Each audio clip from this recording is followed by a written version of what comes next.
Hi అండి అందరికీ. అందరూ బాగున్నారా? మన ఛానల్ని ప్లీజ్ సబ్స్క్రైబ్ చేసుకోండి. వీడియోస్ నచ్చితే. ఈరోజు నేను చేపల పులుసు చేస్తున్నాను అనమాట. నెల్లూరు స్టైల్లో చేస్తున్నాను. దీనికి చింతపండు ఒక 2 నిమ్మకాయల సైజ్ అంటే చింతపండు నానబెట్టుకోండి. ఇగోండి ఇట్లా ఫ్రెష్గా ఉంటాయి అన్నమాట. చేపలు అనేవి కొంచెం పైకి బొడుపులాగా వస్తే అవి చాలా ఫ్రెష్గా ఉన్నట్టు చూసేయండి. చాలా బాగున్నాయి. ఇప్పుడు వీటిని ఎట్లా క్లీన్ చేయాలి ఏంది అని చూపించేస్తాను.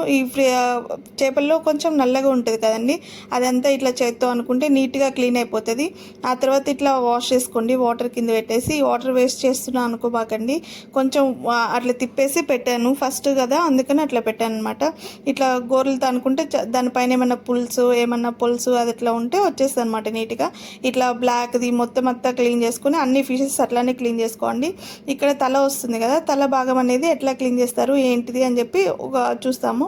ఇక్కడ మనకి సిటీస్లో రాళ్ళు, అవి ఇటుకు రాళ్ళు, వాటి మీద రుద్దడానికి అవేమి ఉండవు కదా, అందుకని ఇట్లా కొంచెం కల్లుప్పు తీసుకొని షింక్ దగ్గర అట్లా ఉంటుంది కదా, అక్కడ క్లీన్ చేశాను. కల్లుప్పు మీద వేసి రుద్దితే చూడండి ఎంత వైట్గా వచ్చేసిందో.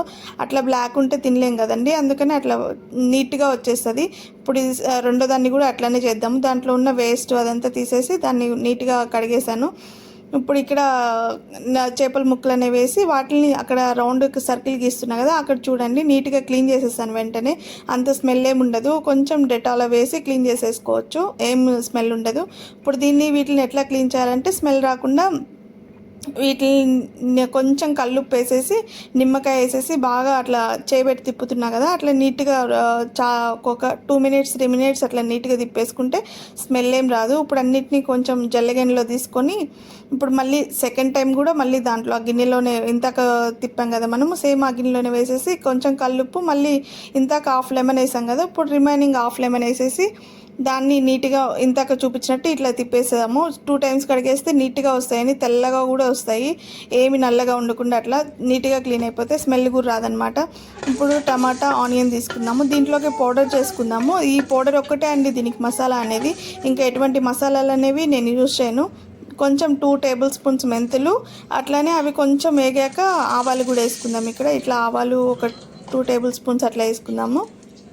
ఈ ఆవాలు కూడా కొంచెం చిట్టపట అన్నాక ఇప్పుడు మనకు ఇంకా ఇదే గిన్నెలోనే కర్రీ అనేది చేద్దాము. కొంచెం ఆయిల్ ఎక్కువ పడుతుంది ఫిష్ కర్రీకి అనేది, అప్పుడు బాగుంటుంది అనమాట. ఆయిల్లో ఆవాలు వేసుకొని ఇట్లా పక్కకి తీసి పెట్టుకుందాం. ఇవి చల్లారాక మనం దంచుకుందాం అనమాట. ఇప్పుడు ఆయిల్లో ఆవాలు చిట్టుపట అన్నాయి కదా, ఇప్పుడు ఆనియన్స్ వేసేసి వాటిని మంచిగా ఫ్రై అయ్యే వరకు, కొంచెం మెత్తబడే వరకు నీట్గా రోస్ట్ చేసేసుకుందాము. ఈ రోస్ట్ చేసుకునే లోపల మనము అవి ఉన్నాయి కదా మెంతులు వేసినవి, అవి కొంచెం దంచుకుందాం అనమాట.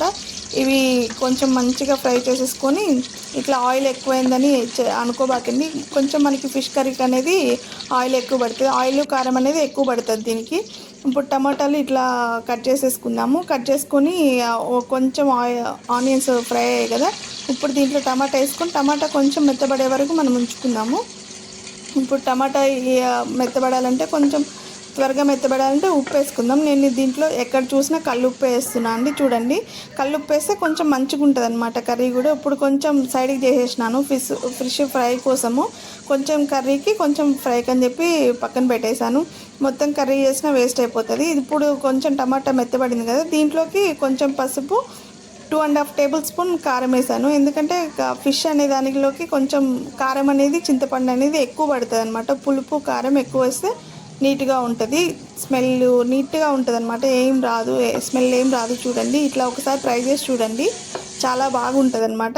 ఇప్పుడు కారం పచ్చివాసన పోయాక మనం చింతపండు అనేది నానబెట్టుకున్నాం కదా, దాన్ని ఒక్కసారి ఇట్లా దాని వాటర్ అన్నీ వంపేసుకొని సెకండ్ టైం కూడా వాటర్ వంపేసుకున్నాను నేను. చూడండి, నేను వాటర్ అనేది ఎక్కువ వేయకూడదు, ఎక్కువ వేసినా కూడా ఫిషెస్ అన్నీ వాటర్లో తేలన్నట్టు అయిపోతాయి. కొంచెం ఫిష్ మునిగే వరకే వాటర్ వేసుకుంటే సరిపోతుంది. ఇప్పుడు నేను తీసుకున్న ముక్కలకైతే ఈ వాటర్ అయితే సరిపోతుంది. పులుపు కూడా సరిపోయింది నాకు. కొంచెం సాల్ట్ తక్కువైతే కల్లుప్పు వేసాను మళ్ళీ. చూడండి, ఎక్కడ నేను సాల్ట్ అనేది యూజ్ చేయలేదు. ఇప్పుడు నీట్గా ఇట్లా చేసేసుకున్నాక ఇప్పుడు అంతలోకి ఉడుకుతుంటుంది. ఇప్పుడు మనం ఆవాలు మెంతులు ఉన్నాయి కదా, వీటిని నీట్గా పౌడర్ చేసుకుందాం. పౌడర్ చేసుకున్నాక కొంచెం పౌడర్ చేసుకునే లోపు మనకి గ్యాస్ మీద పెట్టున్నాం కదా మనము టమాటా చారులాగా, అది అనేది బాగా పొగలు వస్తుంది. ఈ టైంలో మనము ఫస్ట్ అనేది ఎందుకు వేసుకుంటామంటే చేపలు ఒకేసారి వేసామనుకోండి ఎక్కువసేపు ఉడికిపోయి బాగోవు. ఇట్లా వేసామనుకోండి అది చింతపండు అదంతా నీట్గా ఉడికాక వేస్తే అది ఉడికిపోయి ఉంటుంది కాబట్టి వీటికి నీట్గా పడుతుంది, నీట్గా ఉంటుంది అనమాట. ఇట్లా ఒక్కొక్క చేపని నీట్గా దాంట్లోకి పెట్టేసుకుందాము. చూడండి ఫిష్ తలకాయ కూడా నీట్గా ఉంది. ఒకదాని మీద ఒకటి వేసుకోబాకండి. ఒకదాని మీద ఒకటి వేసుకుంటే ఏంటంటే మొత్తము చిదురు అయిపోతుంది, ముక్కలు అనేవి మంచిగా ఉండవు. మీరు ముక్కలు వేసాక మీరు ఎక్కడ గంట పెట్టి కలిపెట్టకూడదు. ఓన్లీ మనం వేసుకునేటప్పుడు ఒకటే గంట పెట్టాలి. ఇప్పుడే కదండి వేసింది, ఇప్పుడు గంట పెట్టి కలిపెట్టుకుందాము. అన్నిటినీ కొంచెం వాటర్ నీళ్ళల్లోకి మునిగేటట్టు చేసుకుందాము. ఇంకా దీని తర్వాత మీరు అనేది గంట అనేది దాంట్లో పెట్టకూడదు. మనం ఏం వేసుకున్నా ఏం చేసుకున్నా మనము జస్ట్ తిప్పుకోవాలంతేను. అది కూడా చూపిస్తాను ఎట్లా తిప్పుకోవాలి ఏంటి అనేది. ఇప్పుడు వాటర్ అన్నిటిలో మునిగాక మనం ఇంకా గంటి అనేది పెట్టకూడదు. ఇప్పుడు మెంతుల పొడి రెడీ అయిపోయింది. ఇప్పుడు దీంట్లోకి ఒక మామిడికాయ వేద్దాము.